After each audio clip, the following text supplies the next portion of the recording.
Este é o lau khao, a versão tailandesa da aguardente caseira. É feito de arroz, mais ou menos. É barato, forte e você pode comprar em praticamente qualquer loja na Tailândia. A maioria das pessoas fora da Tailândia nunca ouviu falar de lau khao e ainda menos sabem por que ele tem esse gosto. Lau khao não foi moldado por tendências ou terroir. Ele se tornou o que é hoje por causa da pobreza, do monopólio e da regulamentação. Então, em vez de apenas contar essa história, vou fazer minha própria versão do lau khao, misturando tradição, as práticas atuais da indústria e um toque artesanal. Para ver no que o lau khao poderia se transformar se tivesse a chance. Acabei de voltar da Tailândia. Minha esposa e eu fomos há cerca de 20 anos e adoramos. Então, desde que tivemos filhos, era um item da nossa lista de desejos levar essas crianças para a Tailândia. Acabamos de realizar isso. Mas eu também fui atrás do lau khao. Este é hung khao, provavelmente o lau khao mais popular da Tailândia, mas não é onde a história começa. Para ver isso, precisamos voltar um pouco no tempo. Lau khao significa literalmente destilado branco ou álcool branco. E durante a maior parte de sua história, era um destilado caseiro feito por agricultores da região para consumo local. Era feito com arroz excedente ou quebrado ali mesmo, no local. Não era transportado pelo país. Não era uma indústria. Era feito para ser funcional, para te deixar bêbado e consumido muito, muito perto de onde era produzido. Era apenas parte da vida na Tailândia para a classe trabalhadora. E ocupava um nicho semelhante ao do moonshine nos Apalaches ou do poaching na Irlanda. Uma aguardente artesanal feita com o que você tinha à mão, com o que tinha em excesso e que desse para fazer bebida. Na Tailândia, essa safra em excesso era, claro, o arroz. E como uma forma de homenagear a tradição, vou usar arroz na minha receita de hoje. Então, primeiro vamos moer 4 quilos de arroz tailandês. 3 quilos vou usar do jeito que estão. O outro quilo vou dar um toque artesanal. 700 gramas vão ser levemente tostados. E é melhor fazer isso em pequenas porções para garantir que o arroz fique bem distribuído na superfície aquecida. Uma wok ou uma panela grande vai ao fogo. Coloque o arroz seco, sem óleo e aumente o fogo.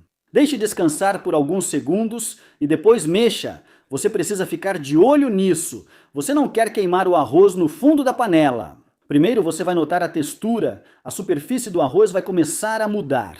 Ele fica quase branco e opaco em vez de semi-translúcido. E então ele vai começar a ganhar um pouco de cor. Para esse primeiro lote, os 700 gramas, eu só quero dourar bem de leve. Os últimos 300 gramas eu vou tratar exatamente do mesmo jeito, mas dessa vez vamos levar até um dourado bem escuro. Aqui está o arroz bem tostado, o arroz tostado médio e o arroz cru, todos lado a lado para você ver o contraste. Aliás, você deve ter notado um pouco estranho. Eu estou usando uma camiseta que não é preta, o que meus filhos acham incrível. Isso porque é outra camiseta em parceria com a Into the AM. Já perdi a conta de quantas vezes fizemos isso com a Into the AM. Deve ser a 5ª ou 6ª vez. Elas sempre esgotam rapidamente. Já houve discussões sobre relançar algumas delas, mas acabam sendo edições limitadas. Então, se você quiser uma, garanta logo a sua. Mas você provavelmente está se perguntando, o que está acontecendo? Onde está a arte legal? Não tem muita coisa porque ela está na parte de trás. Camisetas incríveis e super confortáveis. Artistas sensacionais de verdade que fazem uma arte incrível para a gente, especialmente para a nossa comunidade. Isso é insano! Se tiver interesse, tem um link na descrição abaixo. Usando ele, se não me engano, você ganha 10% de desconto. Aproveite! Valeu, Into the AM! Agradeço! Agora é hora de converter o amido em açúcar e o açúcar em álcool. Eu vou fazer a mosturação e isso não é do jeito tradicional. Tradicionalmente, antigamente, o arroz teria sido cozido no vapor e depois misturado com a cultura de partida, algo parecido com o processo do koji. Eu acho que nenhuma destilaria comercial faz isso atualmente, então eu vou fazer a mosturação com enzimas. Aproximadamente 12 litros de água, adiciono o arroz e começo a aquecer. Também vou adicionar um pouco de alfa-amilase. Essa é uma enzima que vai converter as grandes moléculas de amido em pequenos açúcares que o fermento pode consumir na nossa próxima etapa. Isso também vai evitar que isso vire um mingau grosso e pegajoso quando a gente ferver. Aqueça até a temperatura certa e queremos ferver por cerca de 1 hora para gelatinizar o amido. Assim as enzimas podem realmente fazer o seu trabalho. Lembre-se, você precisa continuar mexendo para não queimar no fundo. Sempre que começar a ficar um pouco grosso, você pode adicionar um pouco mais de alfa-amilase. Depois de 1 hora, desligue o fogo e vou deixar esfriar por um tempo e então colocar em um fermentador. Tradicionalmente, por muito tempo na Tailândia, se você tivesse um pouco de conhecimento, um pouco de equipamento e arroz em excesso, você poderia fazer lau khao. Mas, no início do século XX, tudo isso começou a mudar. O governo tailandês começou a introduzir novas leis que dificultaram basicamente a destilação caseira. Eles tentaram padronizar a produção de álcool e, como em muitos lugares, sem licença não era possível destilar. Na década de 1950, o governo assumiu tecnicamente o controle de todas as destilarias na Tailândia. Mas cerca de 10 anos depois, eles perceberam que não tinham mão de obra ou, vontade para realmente administrar todas aquelas destilarias e começaram a devolvê-las para a iniciativa privada. Todo esse processo acabou com várias destilarias e logo depois restaram apenas 10 ou 11 destilarias comerciais que foram rapidamente consolidadas em uma só, pela ThaiBev, o que significa que o lau khao deixou de ser um destilado do povo, uma aguardente clandestina, para se tornar uma mercadoria industrial e monopolizada. E com isso, vieram mudanças no próprio destilado. Ele deixou de ser um destilado de arroz para se tornar um destilado produzido em escala industrial. E agora, na Tailândia, quase todo o lau khao é feito de melaço. Acho que ele é totalmente filtrado, porque você não sente quase nada de melaço em nada. Na verdade, você só sente o gosto de cabeça e cauda. Então, como uma forma de reconhecer a prática atual, eu também vou usar melaço, mas não vou filtrá-lo porque não quero perder todo aquele sabor delicioso de melaço. Então eu verifiquei a densidade do mosto, que só tinha o arroz, e estava em 1058, e literalmente só estimei a quantidade de melaço que eu achava que precisaria para chegar a uns 1085, 1090. Completei com água e conferi novamente com o refratômetro. Acontece que exagerei um pouco e estamos em 1096. Como eu disse antes, tradicionalmente isso teria sido fermentado com uma cultura inicial, que é meio que uma mistura selvagem selecionada de bactérias, fungos e leveduras. Acho que nenhuma destilaria comercial grande na Tailândia faz isso atualmente, porque não consigo sentir nenhum desses sabores no produto. Acho que eles estão usando apenas uma levedura comercial. Nós vamos elevar um pouco esse nível. Em vez de usar o material padrão, vou usar uma AM1 para adicionar um pouco mais de sabor. Ésteres de fermentação para fermentar tudo. E isso deve cuidar desse mosto, sem problema nenhum. Só uma parte. Você deve notar que tento adivinhar ou fazer engenharia reversa do que grandes produtores comerciais fazem na Tailândia. Isso porque virou uma indústria super secreta. Você tem que proteger esse monopólio, né? Acontece que um mosto de alta gravidade com melaço no calor da Tailândia fica meio doida. Acho que eu devia ter previsto isso, né? Enfim, com o mosto praticamente já fermentado até o fim, é hora da destilação. Tradicionalmente, o lau khao teria sido destilado em alambique simples. E eu imagino que, com vários pequenos produtores locais fazendo do seu jeito, muitos tipos diferentes de alambiques teriam sido usados.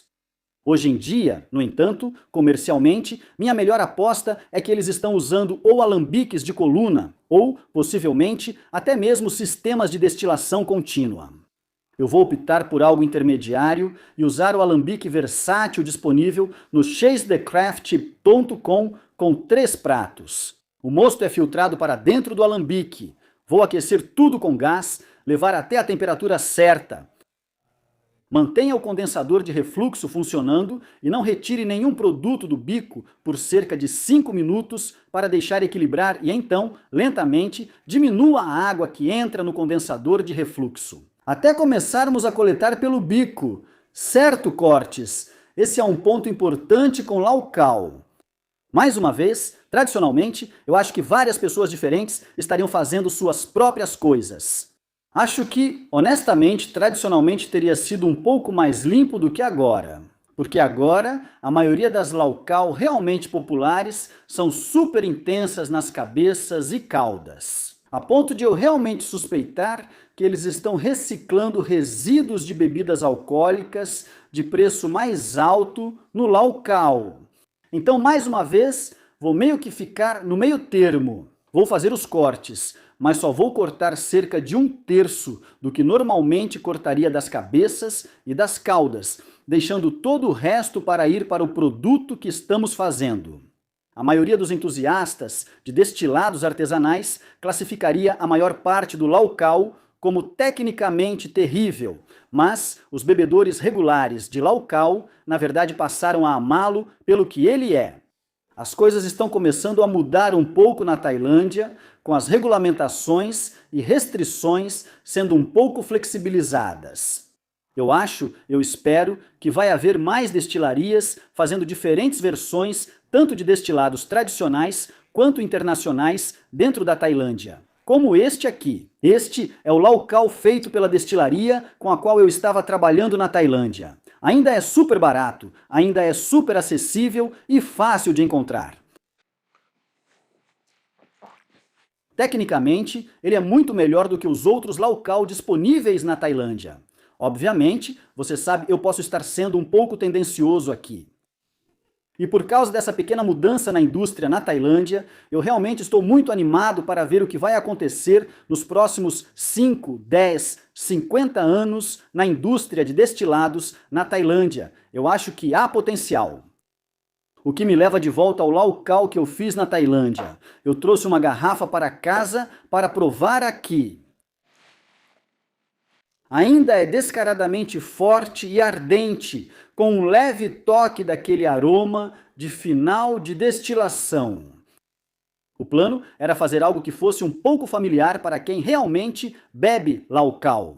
Tem um sabor bem marcante de melaço, parecido com rum. E por trás disso está o sabor de arroz torrado, que realmente diferencia isso de um rum. Aproveite! O sabor é bom, definitivamente é um pouco mais forte e pesado nos cortes do que o que eu normalmente beberia. Mas eu realmente gostei, o problema é que eu errei só um pouquinho. Todas as pessoas tailandesas locais que provaram isso para mim e bebem Lau-Cal, elas mesmas não gostam do sabor de melaço do rum.